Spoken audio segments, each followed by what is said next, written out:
Hello! I'm excited to be here. This is a really fun show that I've been to a couple times, and I've been meaning to email Candy for a very long time to ask to be in the show, and I am a forgetful stoner, and so of course, I only remembered last month. But here I am for the next 2 shows. I'm really excited to come and do this, and I'm planning on doing a lot more this year. This is one of my best of things this year has been watching queer people triumph in hardship. And yes, and I think this young generation that's coming up of queer teens are particularly fantastic human beings. And so I've got a wee story here about a young man in the States by the name of Jordan Steffi. I don't know if you remember Jordan or his story, but I can still hear it. See, Jordan had been getting bullied out of school for quite some time for being a young faggot. And one morning a friend of his showed a picture that someone posted online of him with the caption, "I still hate the gays though," underneath it. Knowing who posted the photo and that they were going to be in class with them later on that day, Jordan walked into class armed with his phone, ready to go. Walked up to the kid who posted about Jordan, shoved the phone in his face, and confronted him about it. What I'm about to read is a transcription and dramatic retelling of the events that followed. "What is this?" Jordan asked, shoving his phone in the bully's face.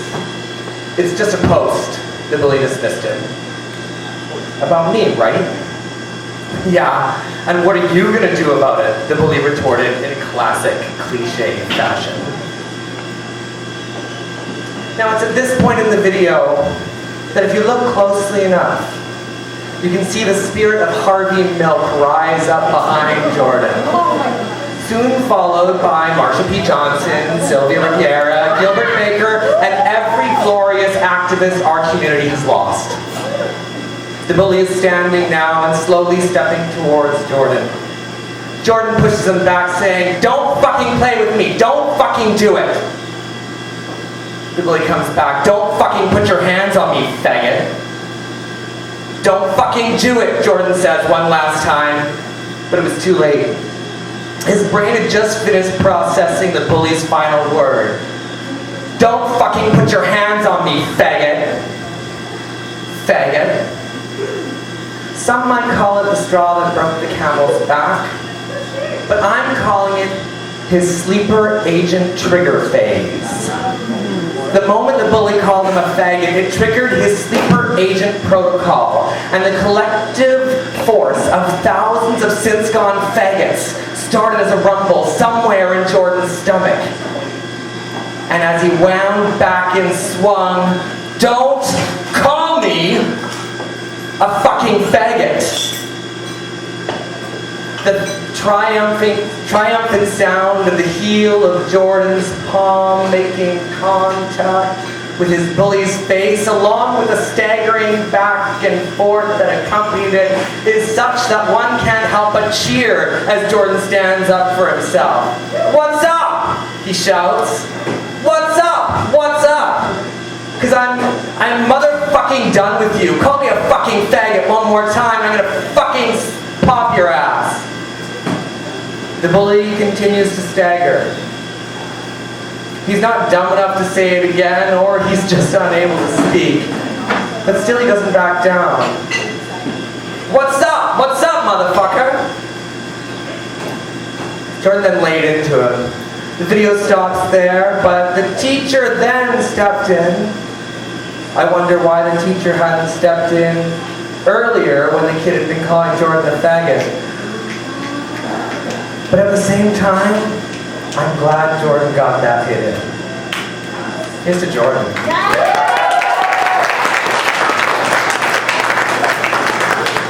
And as that was my favorite clapback of 2019, this number is a great clapback and one of my favorites that I did earlier this year. So here we go.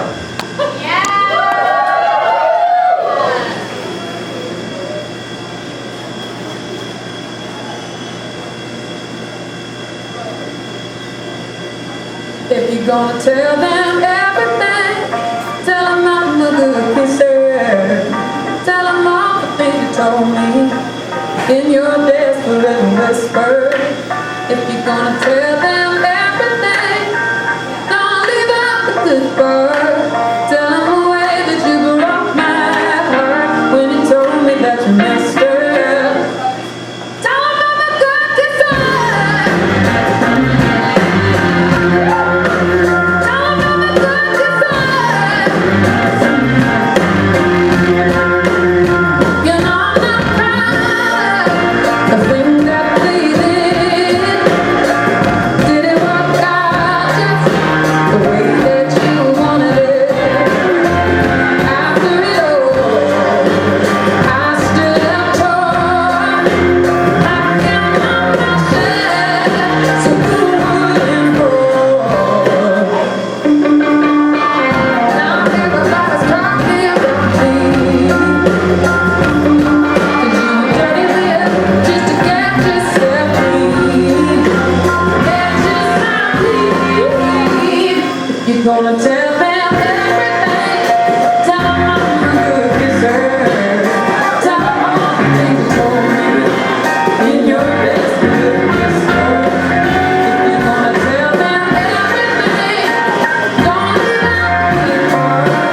Tell them the way that you broke my heart when you told me that you missed her. Tell them I'm a good kisser.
Buffy's Watcher, Giles, in the Cult series, reportedly reached out to a young fan after he came out as trans in 2015.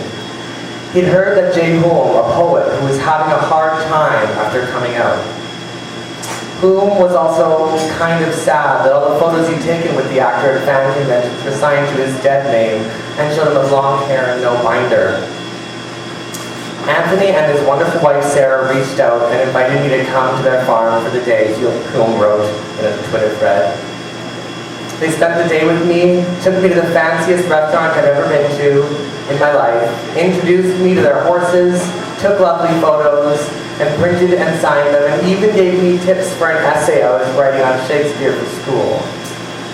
Most importantly, however, it gave me what I had been lacking in my life up until that point: affirmation, compassion, and belief in my abilities. After their meeting, Hulme remained in touch with Stuart Head and his wife.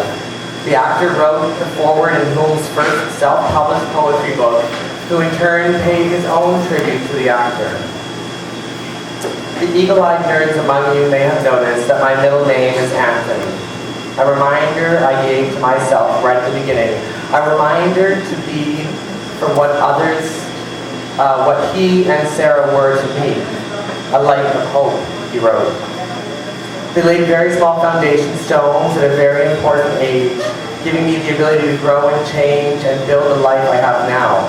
One where I write and teach and speak and try to help everyone build a better world for the future. Hulme first shared his story in September of 2019.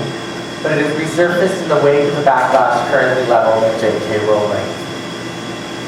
And then we already know what's happening with that bitch, so let's go on to a song. But here's to our allies in the community. Cheers.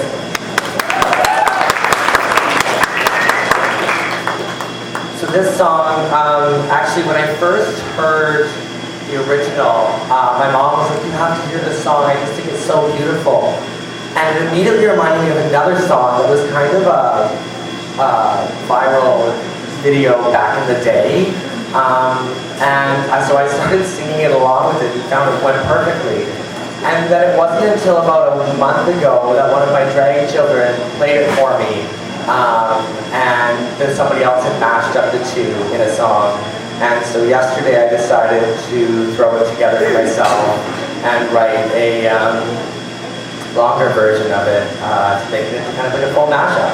So it's really stupid, and I'm really excited for it. So hopefully my alarm's telling me off to go to bed because I'm so old. Let's just turn it off. Oh, that's embarrassing. Okay. Here we go.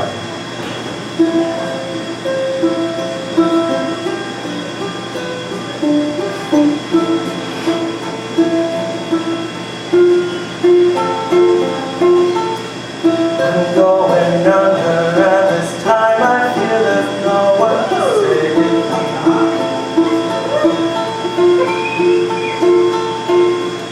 It's all or nothing, really got a way of driving me crazy. I need some Maya, some Maya, some Maya, some Maya. Samaya, I guess I kinda like the way you numa.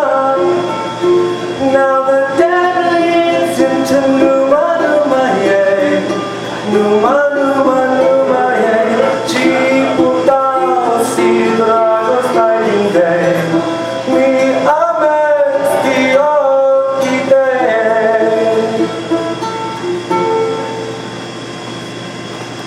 I'm going under, and it's time I feel there's no one to turn to.